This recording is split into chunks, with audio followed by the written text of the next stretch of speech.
Hello, good morning mga taga FB, mga taga Reel, mga taga YouTube, mga taga TikTok.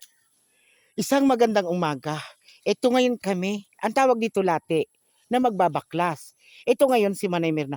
Manay Mirna Tabi, perang taong ka na? 66. Manay Mirna, hiling tabi sa ko, 66. 66. O senior citizen. Pero ayan o, nagbabaklas pa sila ng kamote. Kasi ito papalitan na ng may-ari ng lati, ang tawag namin dito.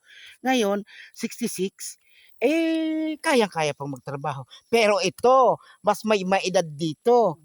Ito, si Priscilla.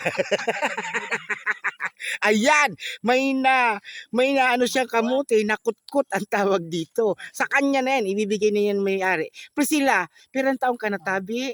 72. O 72. Pero sobrang kayang-kaya pang magtrabaho. Oy, sa mga anak nito ha, ano lang to, parang ginagawa lang nilang libangan to. Hindi naman nila ito tinatrabaho na talaga. Libangan lang talaga nito ang ganitong klase ng trabaho dito. So para sa kanila, sobrang simple lang nito.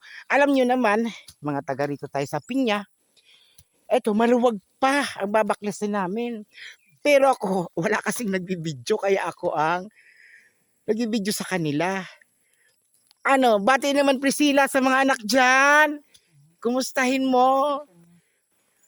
Kumusta akong mga mga anak ko dyan sa Pampanga? Okay, shout out talaga. Ikaw, Manay Mirna, sino ko kumustahin mo? Manari ko dyan sa sa Tiwi, dyan sa Tabako. Okay. So, yaon digdi sa ibong day na. Pero may nagirilingan. Okay.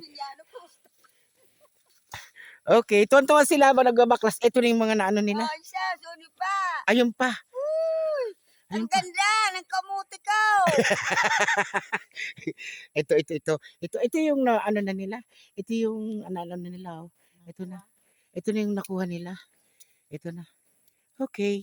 Thank you very much. At isang magandang umaga sa inyong lahat, mga friend.